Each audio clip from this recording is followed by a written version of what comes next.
d'être là cet après-midi.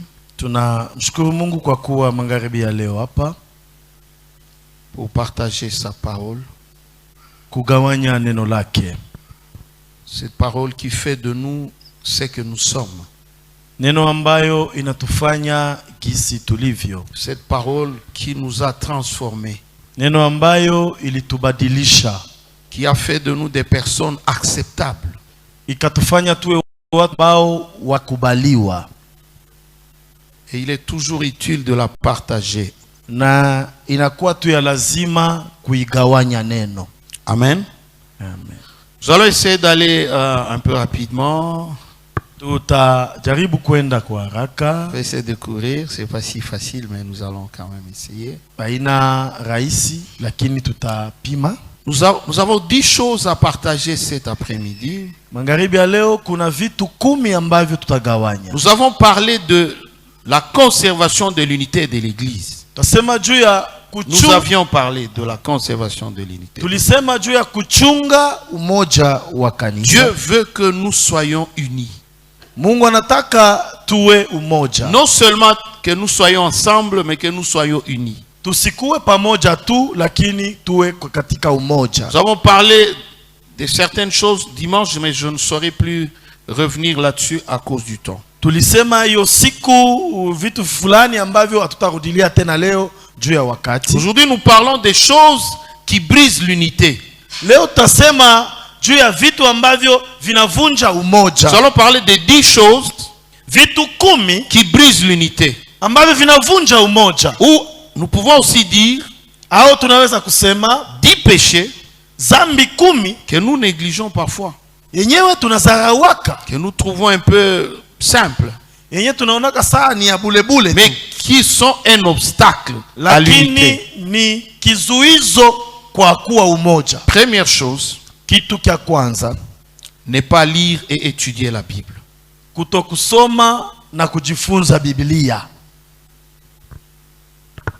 Ne pas lire et étudier la Bible.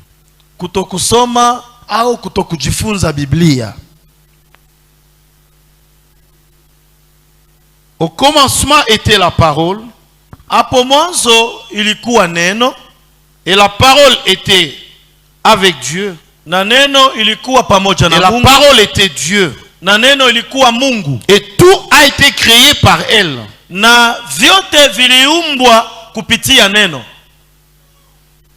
Tout est dans la parole. Voilà pourquoi en tant que chrétien, si tu veux être dans l'équilibre, quelqu'un de transformé, quelqu'un qui va communiquer la vie aux autres, quelqu'un qui va défendre l'unité de l'église, tu dois avoir la soif de la parole. Chercher à écouter la parole. Pour ceux qui ne savent pas lire, à écouter la parole. Et ceux qui savent lire, lire la parole et la méditer tous les jours. Amen. Amen. 2 Corinthiens chapitre 12 verset 20. 2 Corinthiens 12 20. 2 Corinthiens 12, 20, nous lisons la parole de Dieu au nom de Jésus. Amen. Car j'ai craint de ne pas vous trouver à mon arrivée tel que je voudrais, et d'être moi-même trouvé par vous tel que vous ne voudriez pas. Je crains de trouver des querelles, de la jalousie, des animosités, des cabales, des médisances, des calomnies, de l'orgueil, des troubles. Amen. Amen. Kwa sababu ninaogopa hata wakati napokuja sitawakuta nyinyi sawasawa ninavyotaka kuwakuta, na hata mimi nitaonekana kwenu si kama mnavyotaka kuniona, nisije nikakuta fitina, uwivu, kasirani, ugomvi, mazingizio, manongono, majivuno na makelele. Amen. Amen. Il devait avoir la version Swahili ici. Amen. Amen. L'apôtre Paul, qui a envie d'aller voir les Corinthiens, Tume Paulo ambaye anataka kuenda kuona wa Korinto, il voulait rentrer, aller les voir. alitaka kurudi kwenda kuona. Et il leur dit qu'il a la peur, il a la crainte Anawaambia kwamba anaogopa de ne pas les trouver tels qu'ils voudraient. kuwakuta hapana vile alipenda awakute. Il avait cette inquiétude. Alikuwa na ile wasiwasi. Et il leur dit aussi de l'autre côté, Na anawaambia kwa ngambo ingine, moi aussi j'ai peur qu'en arrivant chez vous, vous trouviez que je ne suis plus le même. na mimi nasikia oga wakati tarudia kwenu nisikie vile vile nikuwa. Bien-aimés, Wapendwa, quand on ne lit pas la parole de Dieu, kama quand on n'écoute pas la parole de Dieu, kama usikii, quand on ne médite pas la parole de Dieu, kama utafakari neno, il est difficile de rester le même que quand on a cru en Christ. iko nguvu ubakie vile vile ulikuwaka wakati ulimwamini Yesu. Et Paul avait cette crainte. Na Paulo alikuwa na ule uoga. Et il dit, Anasema je crains de naogopa trouver des querelles, de la kukuta jalousie, chuki kati yenu, mafujo, de l'animosité, kasirani, des cabales,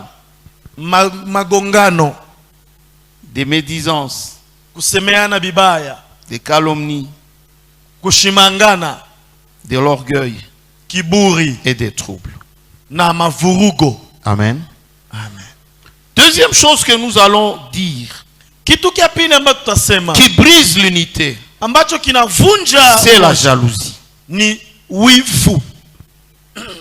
La jalousie au milieu d'enfants de Dieu. Wivu katikati ya batoto ya Mungu. Ça brise l'unité. Kinavunja Que umoja. ce soit au niveau de l'église, Hata kanisani, que ce soit au niveau de petits groupes, hata katika vikundi vidogo vidogo, la chorale, l'intercession, kwaya, le protocole, washemasi, même au niveau des serviteurs, hata katikati ya watumishi, la jalousie wivu brise l'unité. unavunjaka Et umoja. Paul dit, Paulo anasema je crains de trouver naogopa la kukuta jalousie au milieu de vous. wivu katikati On nous yetu. dit c'est un sentiment qu'on a, Sema ni kitu ambacho tuko nakyo ndani yetu, un sentiment envieux. kitu ambacho kya kutamania. Très bien. Un sentiment envieux que on ressent à la vie du bien de quelqu'un. Tamaa ambao tunaisikia mbele ya maisha mtu. Quand tu vois l'évolution positive de quelqu'un, Unaona mwenjako anaendelea vizuri, tu te sens mal. unasikia mubaya. Et ça, c'est un venin dans l'église. Na ile ni sumu mu C'est makanisa, une mauvaise chose dans l'église. kitu kibaya kanisani. Quand quelqu'un voit l'autre avancer Kama mtu anaona mwingine kuendelea, et il commence à être jaloux, anaanza kusikia bwivu, cela va briser l'unité. ile itavunja Mais je umoja. voudrais te rappeler une chose. Nataka kukumbusha kitu. Quand Dieu bénit le voisin, Kama Mungu anabariki jirani, dis-toi seulement, we sema tu, donc Dieu ni kusema Mungu est dans cette église. eko muikanisa. Gloire au Seigneur. Amen. Comme il a béni celui-là, Vile amemubariki ule, donc Dieu est dans cette ni église. kusema Mungu yuko humu. Donc mon tour viendra. Ni kusema turu yangu nayo Dieu itakuja. va me bénir aussi. Mungu na mimi atanibariki. Amen. Ce que Dieu a donné à l'autre. Kile kenye Mungu anampatia mwingine, Mais c'est pas tout. haina njoo yote. Le stock de Dieu n'est pas fini. Gala ya Mungu hayaisha. Dieu va aussi te bénir à ton temps. Mungu naye atakubariki wakati wako. La jalousie brise l'unité. Chuki inavunja umoja. Et nous devons faire très attention. Na tunapasha kukeba ange. Et il y a des gens qui sont jaloux comme ça. Kuko batu banachukiana tu hivi hivi tu. Et si tu sens que la jalousie entre dans ton cœur, Ukisikia bwivu bunaanza kuingia muroho yako. non seulement Satan, Aina tu ni shetani. non seulement Satan veut te bloquer, Shetani ataki tu kukusimamisha. et si la jalousie signifie je n'ai pas foi en Dieu. Chuki ni kusema shina na imani ndani ya Mungu. Tous ceux qui sont jaloux ne croient pas en Dieu. Wale wote bako na chuki abaamini Mungu. crois en Dieu, kama unamwamini Mungu, tu ne peux pas être jaloux. hauwezi kuwa na bwivu. Je vais te donner un secret. Takupa siri. Et ça, c'est mon secret. Na hii ni siri Je yangu. me dis toujours, Nasemaka tu, ce qui est à moi, kile niko nacho ndani, je l'aurai. kile ni kiangu nitakipata. Qu'il pleuve ou qu'il neige, je l'aurai. Mimi nitakipataka. Ce qui n'est pas à moi, Kile haina kiangu, même si je me tue, hata kama je najiua, ne l'aurai pas. sitakipataka. C'est ça le secret. Hiyo ndio siri kubwa. Quelqu'un vient ici tout à l'heure là. Mtu anakuya tu hapa. Il dit, je vends ma villa. Je vends ma villa. Anasema niko navujisha villa yangu. $50,000. $50,000. C'est lui qui a $50,000 tout de suite là. Hapa mwenye kuna $50,000 qu'il me donne. Anipe. Je lui donne ma villa. Nampatia hiyo villa yangu. Et on commence à demander ici. Banaanza kuuliza hapa. Les révérends, il n'y a rien. Révérend, même dans la caisse de l'église là, il n'y a rien. Hakuna kitu. Est-ce qu'il y a personne? Il n'y a rien. Hakuna. Le principe, celui qui n'a rien compris, ni kusema mwenye kuelewa, il commence à pleurer. Ataanza kulia. Vraiment, il y avait une villa. Oh, on veut dérater la villa. Non, c'était pas pour toi. C'était pas pour toi. C'était pas pour nous.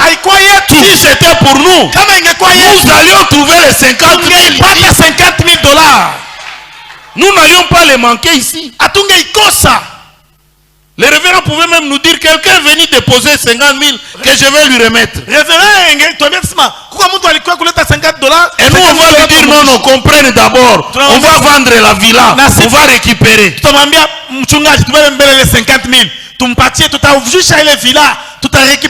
ce qui est à toi, même si on dit, je prends le travail, non, on ne veut pas m'engager. Il y a des gens qui ont des appuis, ils ont des parapluies.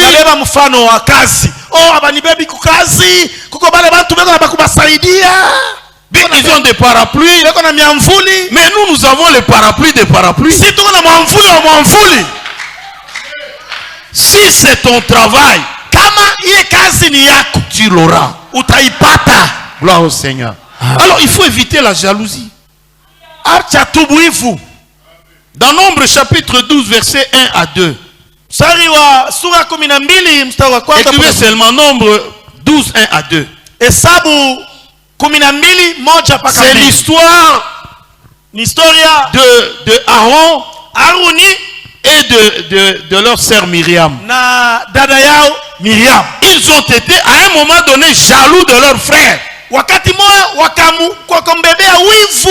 ont été jaloux de leur frère. Moïse a pris une étrangère. Il s'est marié à une étrangère. Mais au lieu de parler de l'étrangère, ils disent, oh, est-ce que Dieu ne parle que par lui? Dieu les a frappés. La jalousie n'est pas une bonne chose au milieu d'enfants de Dieu. Que Dieu nous aide. Quand quelqu'un est élevé, quand quelqu'un est béni, disons gloire au Seigneur. Amen. Disons gloire au Seigneur. Paul dit aussi, je ne veux pas trouver l'animosité, c'est-à-dire l'empathie. Tu n'as pas la joie de quelqu'un. Il y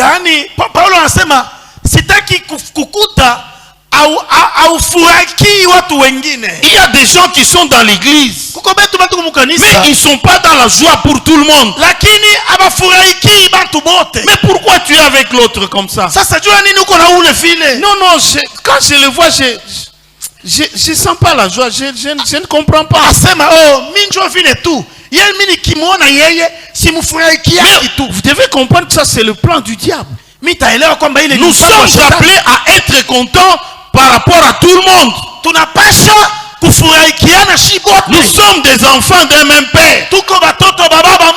Nous savons un même père. Et nous devons être contents d'être ensemble. Et Paul dit à l'église de Corinthe, je ne veux pas trouver l'animosité, l'hostilité, Je ne le supporte pas. Non, non, cette maman, je ne la supporte pas. Ce papa-là, je ne le supporte pas.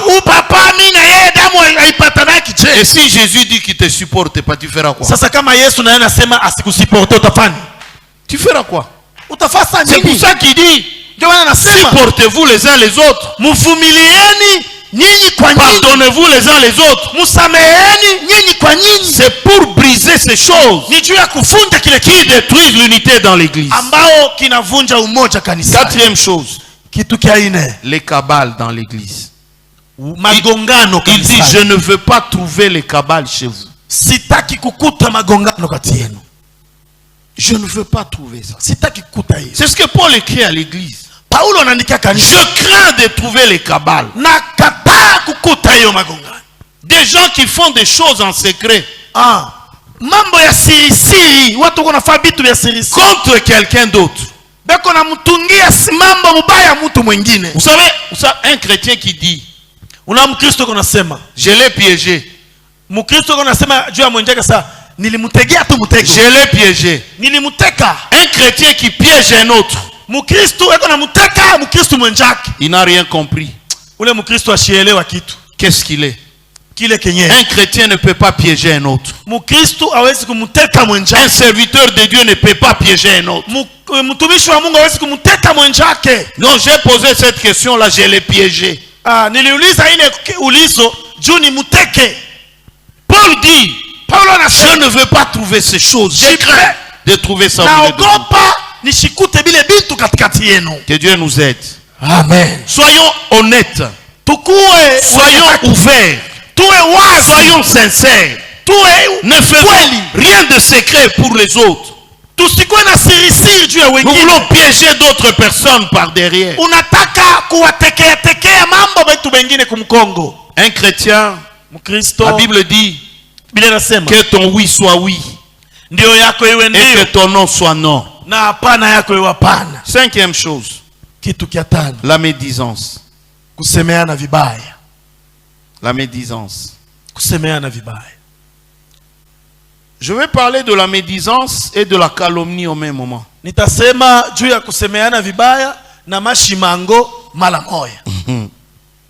Je vais parler de deux choses à la fois. Et Paul dit, j'ai peur qu'en venant vers vous, je trouve la médisance, je trouve la calomnie. En fait, ces deux choses sont presque les mêmes. Mais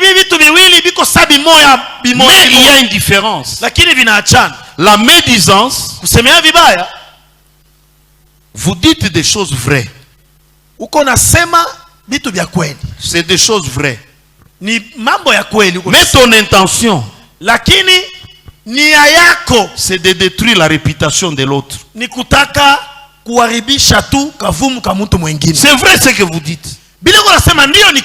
J'ai trouvé ce frère en train de prendre de la bière. J'ai vu. Mais quand tu parles, ce n'est pas pour qu'on aide les frères, mais tu veux détruire la réputation du frère. Vous entendez? Ce que vous dites est vrai. Ce qu'il a fait est vrai. Mais quelle est ton intention en parlant? Et souvent ça arrive quand? C'est quand quelqu'un veut vanter l'autre. Oh non, c'est celui-là. Non, tu en profites. Mais si on te demande, tu l'as déjà vu pour l'aider dans ces choses? Non, non, je n'ai pas. Mais pourquoi vous en parlez? Parce que dans votre cœur, vous voulez détruire sa réputation. Détruire la réputation de l'autre. Mais la calomnie par contre, vous fondez une histoire vous-même. Vous ne prenez pas la chose qui existe. Ça, vous formez vous-même votre histoire. Un gros mensonge. bongo bwa kweli kweli pour détruire la réputation de quelqu'un. juu ya kuharibisha kafumu ka mtu. Paul dit, j'ai peur Paulo anasema nasikia de moto trouver ça chez vous. nikute bibintu Et katikati ça, yenu. ce sont des choses qui détruisent l'unité dans l'église. Na ni vitu ambavyo vinaharibisha umoja kanisani. Parfois, quand on est jaloux de quelqu'un, Mara kama unamchukia mwingine, unamsikilia tu commences wivu, à fonder des choses pour le détruire. ukimsikilia wivu unaanza kusema maneno juu ya kumharibisha. Nous aussi, parfois nous les révérends, il y a des gens qui sont trop proches de nous. Sie bachungaji mara kunakuwa watu wako karibu yetu. Et quand les gens commencent à être près, non, il est trop près du révérend. Quand le révérend veut faire quelque chose, il appelle. Quand le révérend veut, il appelle. Na kama mtu anaweza kuwa karibu ya reverend, kama reverend atakufa kitu anamuitaka yeye, kama reverend atakufa kitu mambo anamuitaka yeye. Alors moi je me dis non. Sasa mimi nasema je vais monter un truc. Sasa mimi mwenyewe niko kule, mimi nasema hapana. Je vais monter un truc. Tamuzalia kimambo. Je monte une affaire fausse du début à la fin. Na muzalia kimambo kimoja kia bongo mwanzo mpaka mwisho. C'est ce qu'on appelle la calomnie. Ile ndio banaita. Et beaucoup de chrétiens sont en train de calomnier les autres. Na bakristo bengi beko na shimanga bengine. Ils fondent une histoire. Anazala tu kimambo. Et quand tu poses la question à quelqu'un, ukimuuliza mtu, dis papa, je comprends rien. Je comprends rien. Mais la personne qui vous a parlé là, elle vous parlait avec beaucoup de courage, alors que c'est du mensonge. La calomnie, c'est de la sorcellerie.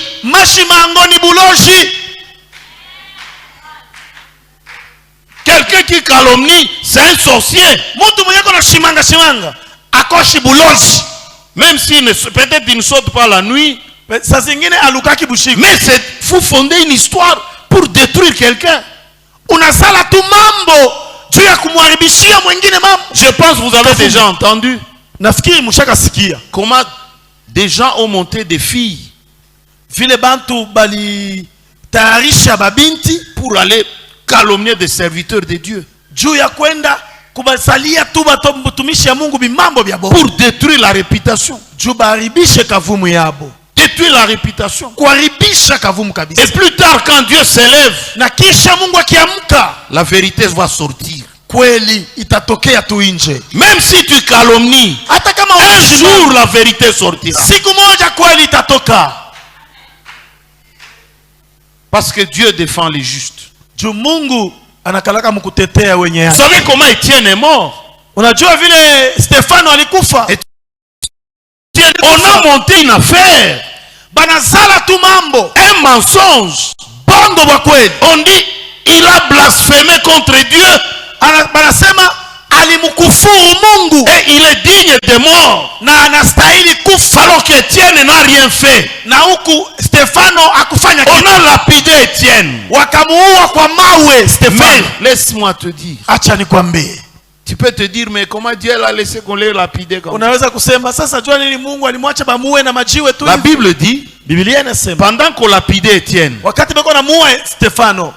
lui Étienne,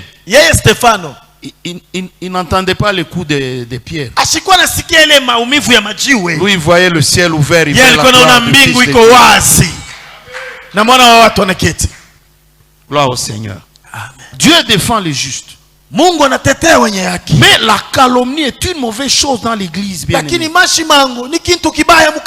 savez comment Naboth est mort? Naboth est mort aussi par la calomnie. On l'a calomnié et on l'a tué. La calomnie est une mauvaise chose. Dans la chorale, dans l'intercession, n'importe quel groupe de l'église, ça détruit, ça divise.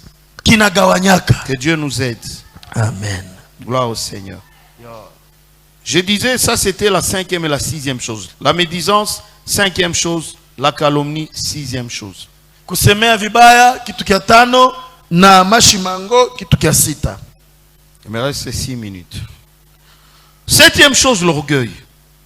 Kitu kia saba, kiburi. Paul dit, Paulo anasema, je crains de trouver chez vous de l'orgueil. Naogopa nikute kwenu kiburi. On nous dit que l'orgueil c'est l'amour propre et démesuré. Wanasema kiburi ni mapendo ya kujipenda sana kupita kiasi. Tu t'aimes tellement au-delà de la mesure. Unajipenda sana kupita kiasi. Quand tu t'habilles à la maison, kama uko na vala kunyumba, et surtout les dames, zaidi ba mama na quand dada, tu t'habilles à la maison, kama uko na voile tu te dis devant le miroir, anajiangalia, est-ce qu'il y a Penuel? Est-ce qu'il y a une femme qui s'habille comme moi? Kuko tu mwanamke na voile ka samie. L'orgueil. Kiburi. Donc c'est un sentiment. C'est un sentiment exagéré de supériorité. Quant à ses talents, quant à tes talents,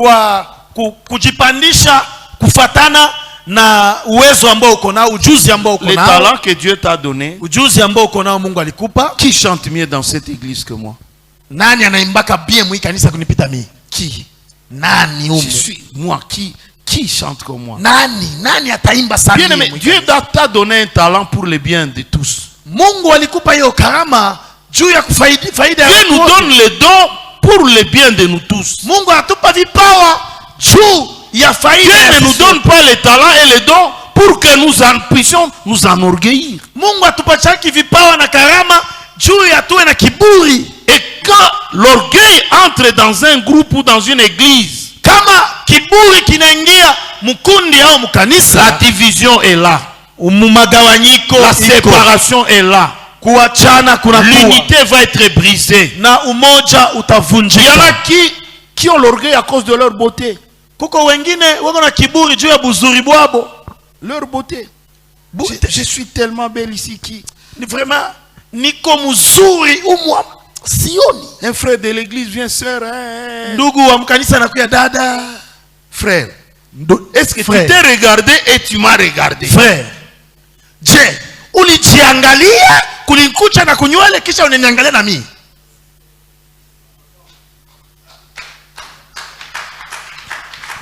il y en a qui sont dans l'orgueil à cause de leur richesse.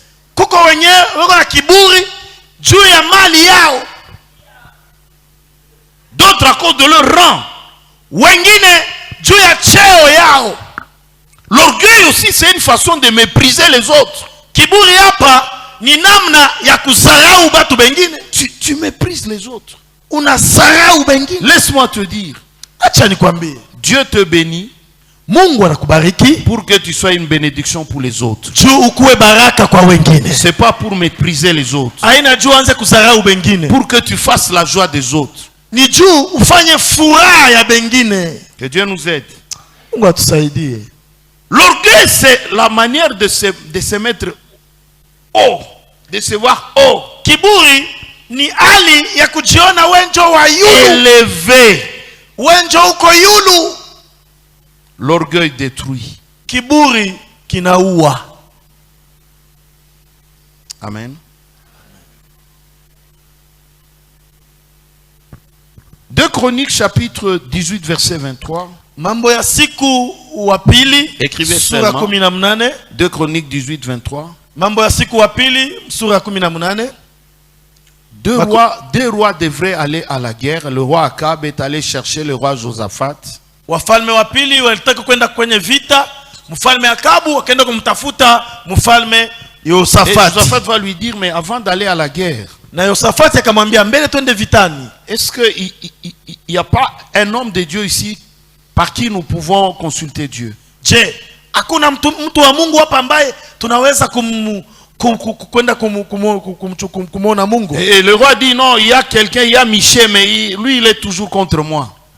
Mfalme anamwambia mbo, kuko moya hapa yeye ni Mika, lakini yeye anasemaka tu ananisemeaka tu mambo mbaya. Et on est allé appeler Michel. Bakaenda kumuita Mika. Et Michel est arrivé. Na ule Mika akafika. Il a parlé. Akasema. Et le roi a dit, je t'ai dit que lui il parle toujours contre moi. Na mfalme akamwambia sasa, unasikia? Nilikwambia yeye ananisemeaka tu bibaya.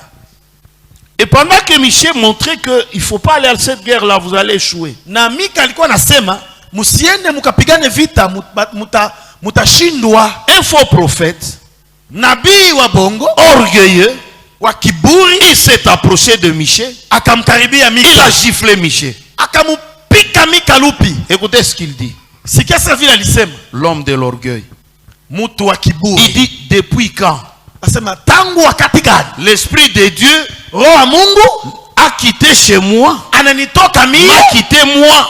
Ananitoka Pour mie. entrer en toi pour parler. Aingie ndani yako wewe Mika jo aseme. Tangu wakati gani? Ça c'est l'orgueil. Ile ni kiburi. Et Dieu l'a puni. Na Mungu akampika. On est dans l'intercession. Tuko sote katika kikundi cha baombaji. Dieu me donne un message. Mungu ananipa ujumbe. Je donne le message. Naleta ujumbe. Mais quelqu'un qui est là, il dit non. Lakini mtu katikati yetu anasema hapana. Dans ce groupe ici, c'est moi. C'est moi la bouche de Dieu. Mimi ndio kinywa cha Mungu mimi moya. Comment? Je. Comment ça? Je tu. Ouais tu je. La Bible nous montre. Biblia inatuonesha Dispensation. kwamba kwa dispensation yetu. La dispensation du Saint-Esprit. Kwa kumwaga Roho Mtakatifu. Quiconque a l'esprit de Dieu. Yeyote ambaye na roho ya Bwana, il est le porte-parole de Dieu. Anaweza kusema kwa niaba ya Mungu. Mais quelqu'un de l'orgueil. Lakini mtu tu mwana yeye toi aussi comment asema na wewe Dieu parle avec toi comment? Je Mungu atasema na wewe je? L'orgueil. Kiburi. L'orgueil détruit l'unité. Kiburi kinaribisha umoja. Et l'orgueil c'est un péché. Na kiburi ni zambi. Parfois qu'on néglige. Yenyewe tunazarauaka. Mais qui est en train de nous détruire. Lakini kiko na tuharibu. 8e chose. Kitu kya munani. Nous lisons d'abord 1 Pierre 2, 1. Tunasoma kwanza Petro wa kwanza moja. On va finir. 1 Pierre 2, 1. Nous lisons au nom de Jésus. Rejetons donc toute malice et toute ruse, la dissimulation, l'envie et toute médisance. Amen. Amen. Pierre aussi vient sur les mêmes choses. Basi wekeni mbali uovu wote na hila yote na udanganyifu. Amen. L'apôtre Pierre aussi attire l'attention des enfants de Dieu que nous sommes. Il dit rejetez. Mettez loin de vous toute malice. 8e chose, la malice. On nous dit c'est un passant à dire ou à faire de petites méchancetés ironiques.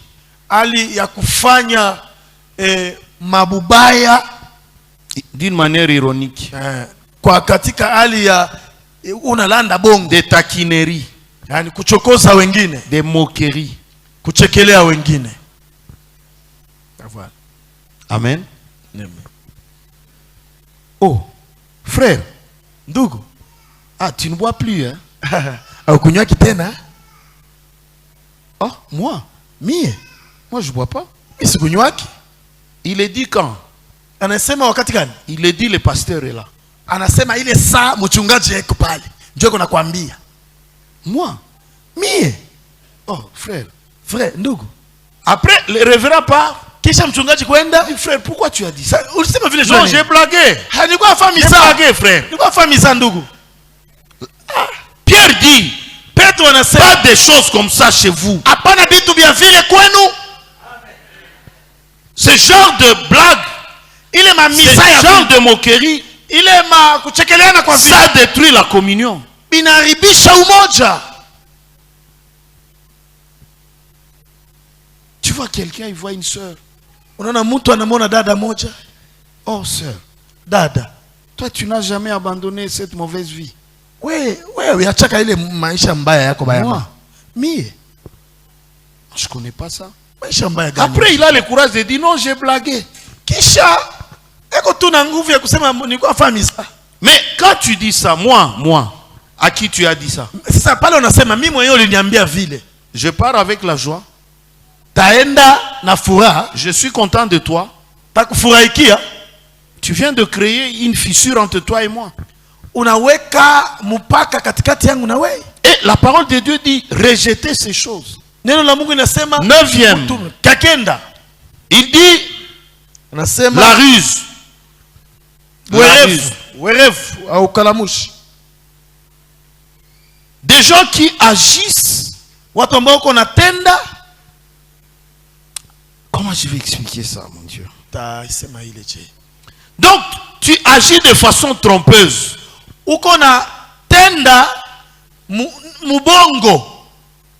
Les gens rusés, on dit les gens rusés. Il vient comme chez vous comme quelqu'un de loyal. Mais en réalité, il est en train de mentir. Peut-être il cherche un avantage.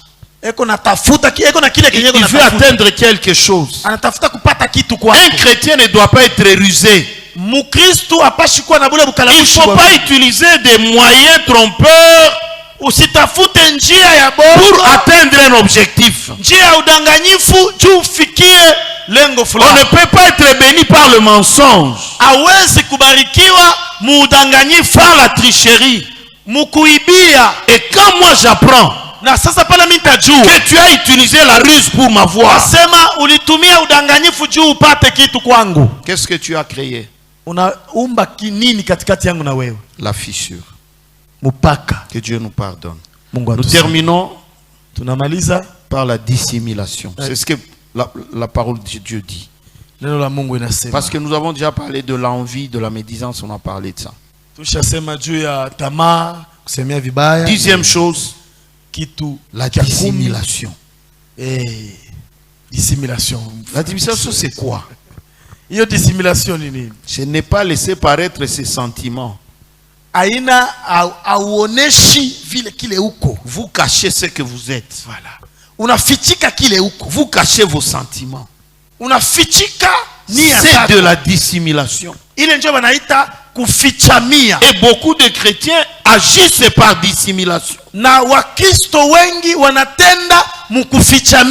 Et quand tu agis par dissimulation, tu crois que Dieu ne voit pas. Dieu voit. Moi je ne vois pas. Tu viens faire la dissimulation chez moi. Moi je ne vois pas. Mais il y a quelqu'un devant qui rien n'est caché. C'est notre Dieu. Amen. Amen. Et dans la dissimulation, j'ouvre une parenthèse que je referme. J'essaie de lire la définition de maquillage. Nilijaribu kusoma maana ya kujipamba, kujipenta. On nous dit que le maquillage c'est la dissimulation des défauts. Banatuambia hiyo kujipenta uko nafichika bubaya. On dissimule des défauts. Unafichika bubaya. Ça c'est français, hein? C'est pas biblique. Ça c'est seulement le français. Ni français. Allez prendre le dictionnaire français. Regardez maquillage. Angalia neno kujipenta, kujipamba.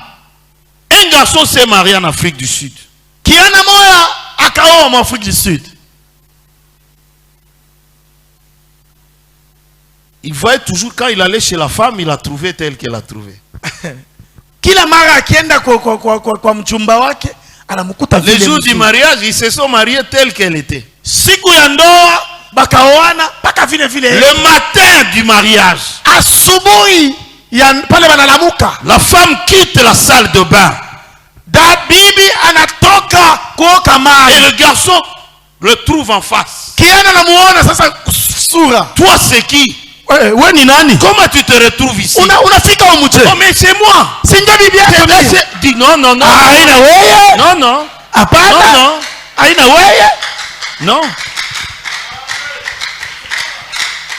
Il est allé en procès. Akaenda kumushitaki. Le dossier est allé en procès. Bakaenda kusamba. Pourquoi? Dieu a dit. Elle a dissimulé ce qu'elle est. Alimufichamia, alifichika bubaya. Vous savez, il y a des maris, quand il regarde sa femme la nuit, c'est ça ma femme. Oh, c'est ça. Je referme cette parenthèse. Minafunga le mkate.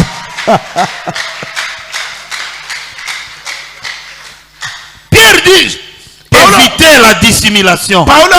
Petro anasema muache kuficha. Les enfants de Dieu doivent éviter la dissimulation. Watoto wa Mungu waache kuficha maficha. Si tu as besoin d'un avantage chez moi, kama unataka kupata kitu kwangu, viens réellement tel que tu es, dis-moi ce que tu veux. Kuya tu waziwazi uniambie vya kweli. Ne cache pas ce que tu ressens. Usifichike kile kenye vile. Il y a d'autres personnes, il a eu mal. Kuko watu wengine alisikia mbaya. Est-ce que j'ai mal parlé? Anasema kisha anasema, moi je te pose, j'ai mal parlé? Est-ce que nilisema mbaya? Non non pasteur, non c'est bon, c'est bon. C'est bon. Mais alisikia mbaya banamuuliza, nilisema mbaya, sema hapana papa. Non papa c'est bon. Ni bien, ulisema bien. Mais il va le dire de mauvaises choses de moi. Lakini pale penye tatoka taenda. Tasema bitu bibaya. Alisema. Vous avez caché les sentiments. Unafichika. Si je vous ai blessé, dis-moi, vous m'avez blessé. Kama nilikukosea, uniambie ulinikosea. Évitons de la dissimulation. Tuache bya kufichamiana. Ça détruit l'unité. Binaharibisha umoja. C'est des petits péchés que nous croyons petits mais qui nous détruisent. Ni zambi ile tunazania ni zambi mkidogo inatuharibisha. Que Dieu nous bénisse. Amen.